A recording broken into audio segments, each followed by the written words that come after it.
प्रत्येक CET ॲस्पिरंटचं ना एक ड्रीम कॉलेज असतं. आता प्रत्येकाचं वेगवेगळं असू शकतं, परंतु मोस्ट ऑफ दी मुलं ज्यावेळी म्हणतात की मला 99% हवं आहे, COEPला ॲडमिशन हवं आहे, VJTIला ॲडमिशन हवं आहे, त्यावेळी एक प्रश्न येतो की आपल्याला COEP आणि VJTIमध्ये जर ॲडमिशन हवं असेल तर नेमकी मार्क्स किती लागत आहेत. कारण का आपल्याला हे मात्र माहिती असतं की पर्सेंटाईल हा CETच्या कट ऑफनुसारच लागणार आहे. मात्र किती मार्क्सवर COEP VJTIच्या वेगवेगळ्या ब्रँचेसचे कट ऑफ्स क्लोज होतात, किती मार्क्स लागणार आहेत, आपल्या कॅटेगरीनुसार ते किती लागणार आहेत. तुम्ही आता CETची प्रिपरेशन करताय, तुम्हाला एक टार्गेट स्कोर देणं खूप गरजेचं आहे. नाहीतर तुम्हाला वाटत असेल की फक्त माझी प्रिपरेशन सुरू आहे, माझा मॉक टेस्टमधला स्कोर इतका आहे, तो स्कोर COEPमध्ये ज्यावेळी तुम्हाला ॲडमिशन हवं असतं तो किती स्कोर लागतो हे मी तुम्हाला आजच्या या व्हिडिओमध्ये सांगणार आहे. तर आजच्या या व्हिडिओमध्ये COEP आणि VJTI ह्या दोन कॉलेजेसच्या प्रत्येक ब्रँचचे कॅप 1 आणि लास्टचा जो कॅप राऊंड 4 होता त्याचे कट ऑफ तुम्हाला सांगणार आहे. आणि त्याचसोबत किती मार्क्स लागू शकतात, कॅटेगरीनुसार किती लागू शकतात, तुम्हाला किती स्कोर केली पाहिजेत हे सगळं सांगणार आहे. त्यामुळे व्हिडिओ जो आहे ना एंडिंगपर्यंत नक्की बघा. आणखीन एक गोष्ट म्हणजे काय, चॅनलवरती जर नवीन असाल तर चॅनलला नक्की सबस्क्राईब करा. कारण का इथून पुढे म्हणजे तुमच्या पूर्ण CET प्रिपरेशनपासून ते तुमचं ॲडमिशन होईपर्यंत म्हणजे कॅप काउन्सिलिंगपर्यंत सगळे अपडेट, सगळे व्हिडिओज याच चॅनलवरती येणार आहेत. त्यामुळे मेक शुअर की तुम्ही चॅनलला सबस्क्राईब करा. डिस्क्रिप्शन बॉक्समध्ये व्हॉट्सॲप ग्रुप आणि ॲपची लिंकसुद्धा दिली आहे, त्यावरती सुद्धा तुम्ही कनेक्ट होऊ शकता. तर सुरुवात करूया आजच्या या नवीन व्हिडिओला.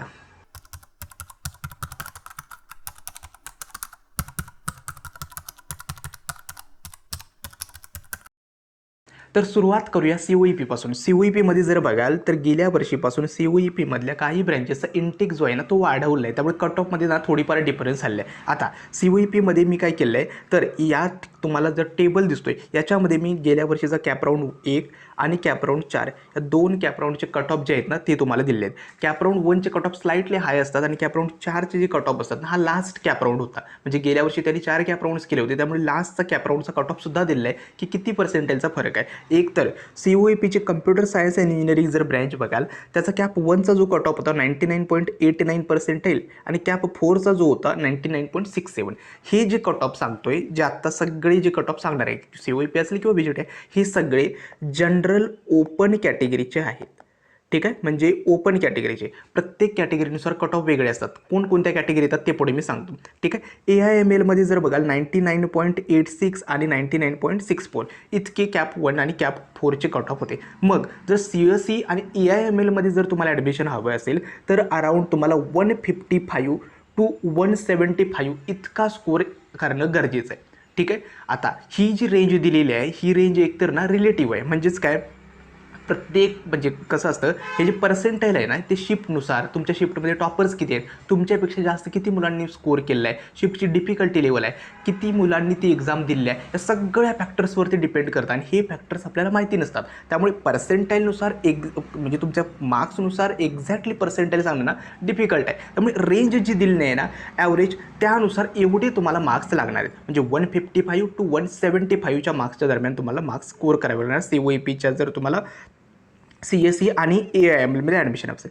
त्यानंतर ENTC इलेक्ट्रिकल, मेकॅनिकल आणि इन्स्ट्रुमेंटेशन या त्यांच्या मिडल ब्रँचेस आहेत. यांचे जर कट ऑफ बघाल तर ENTC जे आहे 99.72, त्यानंतर त्याचा कट ऑफ कॅप 4ला 99.65, इलेक्ट्रिकल 99.50, 99.35, मेकॅनिकल 99.43, 99.28. मेकॅनिकलचा इंटेक थोडाफार जास्त आहे त्यामुळे कट ऑफ ना थोडाफार कमी येतो. त्यानंतर इन्स्ट्रुमेंटेशन 99.41 आणि 99.33. आता या 4 ब्रँचेसमध्ये जर तुम्हाला ॲडमिशन हवं असेल ना अराऊंड तुम्हाला 140 मार्क्स टू 160 मार्क्सच्या दरम्यान तुम्हाला स्कोर करावे लागणार आहेत. ठीक आहे, आता हे ओपन कॅटेगरीसाठी आहेत, कॅटेगरीसाठी मी पुढे सांगणार आहे. त्यानंतर नेक्स्टच्या जर 3 लोअर ब्रँचेसचे कट ऑफ आहेत. एक म्हणजे मॅन्युफॅक्चरिंग, त्यानंतर सिव्हिल आणि मेटलर्जी. यांचे जर कट ऑफ बघाल तर सगळ्यांचे कट ऑफ म्हणजे जर मॅन्युफॅक्चरिंग 99.05 टू 99.02, त्यानंतर सिव्हिलचा 98.62 कट ऑफ होता, थोडाफार कमी होता.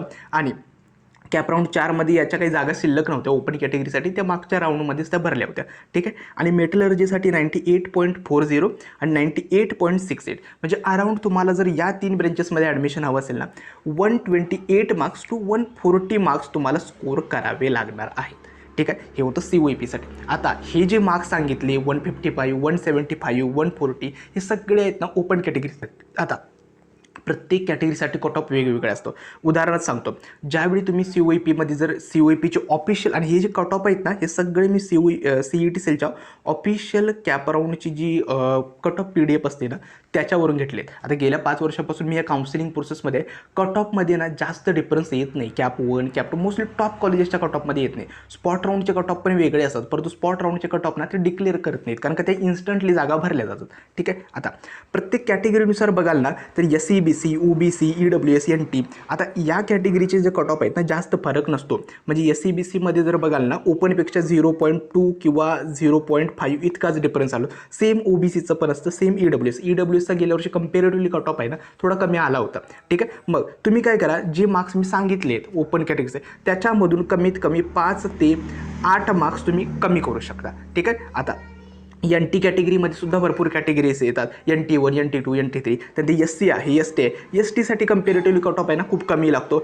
NT आणि SC कॅटेगरीसाठी तुम्ही कमीत कमी 10 ते 12 मार्क्स कमी करू शकता, जे मी तुम्हाला सांगितलं आहे स्कोर. ठीक आहे. त्यानंतर डिफेन्स आहे, PWD आहे. PWDचा तरी खूप कमी कट ऑफ असतो. ठीक आहे. ऑर्पनचा सुद्धा खूप कमी कट ऑफ असतो. मग यामधून सुद्धा तुम्हाला आता यांचे कट ऑफ आहेत ना एक्झॅक्टली सांगणं डिफिकल्ट आहे, कारण का महाराष्ट्रामध्ये किती PWDचे कॅन्डिडेट आहेत हे आपल्याला माहिती नसतं. मग त्यावेळी डिफिकल्ट होतं. ठीक आहे. अगेन त्यानंतर प्रत्येक कॅटेगरीसाठी लेडीज कोटा असतो. म्हणजेच काय, समजा जी ओपन असेल म्हणजे जनरल ओपन, याच्यामध्ये गर्ल्स पण येतात आणि बॉईज पण येतात. त्यानंतर यल ओपन असते, लेडीज ओपन. ठीक आहे. त्यानंतर जी OBC असेल म्हणजे जनरल OBC, त्यानंतर यल OBC असतं. प्रत्येक कॅटेगरीला असतं, फक्त EWS TFWSला नसतं. ठीक आहे. मग या सगळ्यावरून जर COEPमध्ये तुम्हाला ॲडमिशन्स घ्यायचं असेल तर एक सेफ स्कोर किती आहे, म्हणजे COEPमध्ये मागतं मला ॲडमिशन हवं आहे, मग कुठल्याही ब्रँचला असू देत, मग ते मेटलर्जीला असू देत, मॅन्युफॅक्चरिंगला असू देत किंवा इन्स्ट्रुमेंटेशनला असू देत, तर सेफ स्कोर सांगतो 130+ जर मार्क्स मिळालात तर तुम्हाला मेटलर्जीसारख्या ब्रँचमध्ये हमखास ॲडमिशन मिळू शकतं. जर स्पॉट राऊंडमध्ये बघाल तर मग ती चान्सेस असतात की 125ला सुद्धा ॲडमिशन मिळू शकतं. ठीक आहे. मात्र जर CSला असेल किंवा AIMLला ॲडमिशन हवं असेल ना तर तुम्हाला हमखास 165+ मार्क्स स्कोर करावेच लागणार. हे होतं COEPसाठी. ठीक आहे. आता VJTIचं सांगण्याआधी तुम्हाला एक अपडेट आहे, ज्या आम्ही mega mock test series plus personal mentorship programme जो CETसाठी कंडक्ट करतो त्याबद्दल थोडक्यात माहिती सांगतो. एक म्हणजे काय, तर बाकी ठिकाणी तुम्ही माहिती आहे भरपूर तुम्हाला क्रॅश कोर्समध्ये पण टेस्ट सिरीज मिळतात किंवा बाकी ठिकाणी पण मिळतात, परंतु मोस्ट असतात ना त्या CET सेलच्या अपडेटेड सिलेबसनुसार किंवा MHT CET 2026 रिलेव्हंट नाही आहेत. ठीक आहे. म्हणजे क्वेश्चन पेपर ना कुठलेही पिकअप केलेले असतात वगैरे वगैरे. ठीक आहे. मग आमच्या मॉक टेस्टना वेगळ्या काय आहेत, एक म्हणजे काय, फक्त आम्ही तुम्हाला टेस्ट सिरीज प्रोव्हाइड करत नाही, त्यासोबत पर्सनल मेंटरशिपसुद्धा मिळते. म्हणजे तुम्हाला टेस्ट सिरीज दिल्यानंतर तुम्हाला कुठे तुम्हाला इम्प्रूव्हमेंटची गरज आहे, तुम्हाला काही डाऊट्स येत असतील, तुमच्या काही प्रिपरेशनमध्ये काही जर प्रॉब्लेम्स असतील तर तुम्ही डायरेक्टली मला रीच आउट करू शकता आणि तुमचे सगळे डाऊट्स आहेत ना ते क्लिअर करू शकता. आणि ही दोन्ही अटेम्प्टपर्यंत मेंटरशिप प्रोग्राम असणार आहेत, फक्त एका अटेम्प्टपर्यंत. टोटल सांगतो तुम्हाला 35 full syllabus test as like तुमच्या CET एक्झामसारख्या इंटरफेस, त्याचसोबत सगळे क्वेश्चन जे आहेत ते MHT CET 2026 रिलेव्हंटच असणार आहेत. मग असे तुम्हाला 35 टेस्ट दिलेत आणि प्रत्येक टेस्टला 2-2 अटेम्प्ट दिलेत, जेणेकरून तुम्हाला या सगळ्या टेस्टना पहिल्या अटेम्प्ट आणि दुसऱ्या अटेम्प्ट दोन्ही अटेम्प्टपर्यंत यूज करू शकता. ठीक आहे. दुसरं आहे ते म्हणजे काय, पर्सनल मेंटरशिप प्रोग्राम.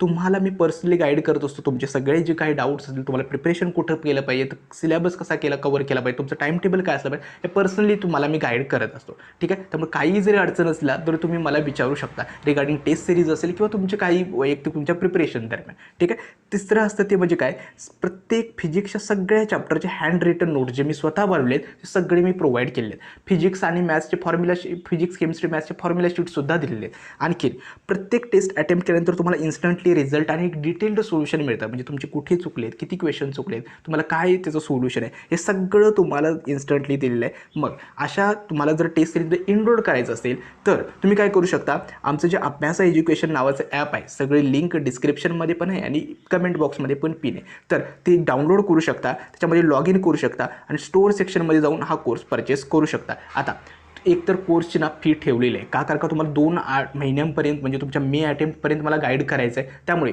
तुम्हाला टेस्ट सिरीज एकतर ते बनवणे वगैरे आहेच, त्यानंतर ॲपचं वगैरे चार्जेस आहेत, त्यामुळे थोडेफार चार्जेस आम्ही करतोय. मात्र एक सांगतो की इतके महागाचे कोर्स तुम्ही क्रॅश कोर्सवरती किंवा ऑफलाईन कोर्सेसवरती इतका पैसा खर्च केला आहे, त्यामुळे या कोर्सची फी ना अराऊंड आम्ही 499 रुपीज ठेवलेले. ठीक आहे. तुम्हाला आता ते मला वाटतं की एकतर या प्रक्रियेबद्दल तुम्हाला दोन्ही अटेम्प्टपर्यंत मी पर्सनली गाईड पण करणार आहे आणि तुमचे टेस्ट सिरीज वगैरे सगळे आहेत ना त्यामध्ये प्रोव्हाइड केले आहेत. नक्की एनरोल करा. तुम्ही आत्ता ज्या स्टेजला तिथपासून एक चांगला स्कोर कसा करता येईल यासाठी या टेस्ट सिरीजला नक्की तुम्हाला हेल्पफुल होतील. ठीक आहे. आता नेक्स्ट येतो आपलं जे VJTI कॉलेज राहिलेलं आहे त्याबद्दल. ठीक आहे. आता VJTIचे पण जर बघाल तर कॅप 1 आणि कॅप 4चे ना ओपन कॅटेगरीचे कट ऑफ दिले. VJTIमध्ये कम्प्युटर सायन्स आणि इंजिनिअरिंग नाही, कम्प्युटर इंजिनिअरिंग आहे. VJTIचे कट ऑफ स्लाइटली COEPपेक्षा जास्त आहेत. का जास्त आहेत? VJTIचा इंटेक आहे ना COEPपेक्षा कमी आहे. ठीक आहे. आता जे बी COEPचे जे इंटेक कट ऑफ सांगितलं हे सगळे CETचे कट ऑफ आहेत. 20% कोटा जो आहे ना हा JEE मेन्सवरती सुद्धा भरला जातो. त्यांचे JEE मेन्सचे कट ऑफ लागतात ते आपण तिथं इग्नोर केले.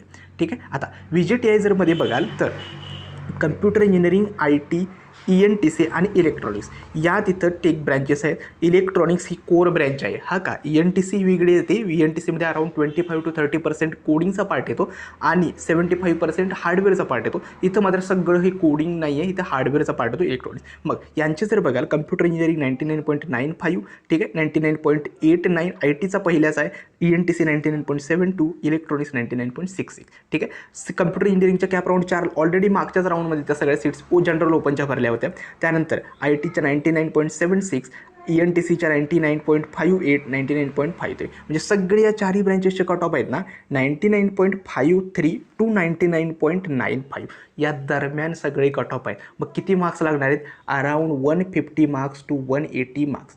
ठीक आहे. अराउंड म्हणजे लक्षात ठेवा 180 मार्क्स म्हणजे CS आणि ITला तरी तुम्हाला सांगतो अराउंड तुम्हाला 165 to 180च्या दरम्यानच लागणार आहेत. आणि ENTC आणि इलेक्ट्रॉनिक्सला आहे ना अराउंड तुम्ही पकडू शकता की 145 to 160च्या दरम्यान जरी पडले ना तरी तुम्हाला इलेक्ट्रॉनिक्स आणि ENTC भेटू शकतं. हे कॅप राऊंडचे कट ऑफ आहे, स्पॉट राऊंडचे नाही. स्पॉट राऊंडचे कट ऑफने जनरली डिक्लेअर करत नाहीत, ते इन्स्टंटली डिक्लेअर होतात. ठीक आहे. त्यानंतर ज्या आपल्या कोरच्या ब्रँचेस आहेत इलेक्ट्रिकल, मेकॅनिकल या दोन ब्रँचेसचं जर बघाल तर कट ऑफ 99.5 to 99.38, 99.39 आणि 99.25 अराउंड 140 to 150 मार्क्स तुम्हाला लागू शकतात.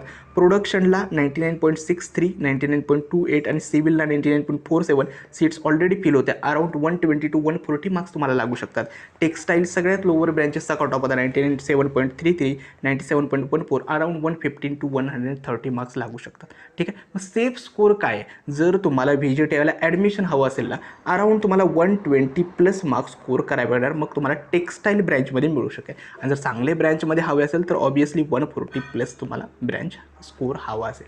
ठीक आहे. आता ही ओपन कॅटेगरीसाठी सेम तुम्हाला काय करायचं आहे, आता SEBC तुमची जी कॅटेगरी असेल नुसार त्यानुसार 5 ते 10 मार्क ना कमी करावे लागतात. ही ओपन कॅटेगरीपेक्षा ना त्यांचे कट ऑफ थोडेफार कमी असतात. म्हणजे जर SEBC असेल तर 5 ते 8 मार्क्स तुम्ही कमी करू शकता. OBC असेल तरी सुद्धा 5 ते 8 मार्क्स, EWSला 5 ते 8 मार्क्स, SC ST असेल तर 10 ते 12 मार्क्स कमी करू शकता. STला तरी खूप कमी करावे लागतात. ठीक आहे. यानुसार हे कट ऑफ व्हॅल्यू आहेत. म्हणजेच काय तुम्हाला टार्गेट समजलं असेल की तुम्हाला अराउंड सांगतो 130+ हा तुमचा टार्गेट असलं पाहिजे. आणि इतकं काही डिफिकल्ट नाही आहे. लक्षात ठेवा तुम्ही अराउंड म्हणजे विचार करा मॅथमॅटिक्समध्ये ना थोडं डिफिकल्ट आहे, परंतु अराउंड 60 मार्क्स जरी स्कोर केलेत, ठीक आहे, एक केमिस्ट्रीमध्ये 35 जरी स्कोर केलेत आणि एक तुम्ही फिजिक्समध्ये एक 30 स्कोर केलेत तरी अराउंड तुम्ही लक्षात ठेवा 125 मार्क्स स्कोर करू शकता. मॅथमॅटिक्समध्ये 60 स्कोर करणं डिफिकल्ट आहे. प्रॅक्टिस खूप गरजेची आहे. म्हणजे विचार करा तुम्हाला प्रॅक्टिसशिवाय काही गप्प नाही. केमिस्ट्रीमध्ये 35 स्कोर करणं इझी आहे, फिजिक्समध्ये सुद्धा इझी आहे. फक्त मॅथमॅटिक्सची लेवलला थोडी डिफिकल्ट असल्यामुळे हे होते. बाकी तुम्हाला इतका स्कोर करणं काही अवघड आहे. म्हणजे आपण म्हणतो ना की COEP VJTI ड्रीम कॉलेज आहे अवघड आहे. ॲडमिशन तिथं मिळवणं अवघड नाही आहे, इझी आहे. फक्त थोडं फोकस्ड राहा आणि व्यवस्थित तुम्हाला अभ्यास करा. ठीक आहे. ॲडमिशन नक्की मिळू शकतं. आय होप तुम्हाला आजचा हा व्हिडिओ समजला असेल. ज्या मुलांना मेगा मॉक टेस्ट सिरीज आणि पर्सनल मेंटरशिप प्रोग्राममध्ये एनरोल करायचं आहे नक्की एनरोल करा. तुमच्या एकतर प्रिपरेशनमध्ये याचा नक्की फायदा होईल. आजचा हा व्हिडिओ मी इथेच थांबवतो. धन्यवाद.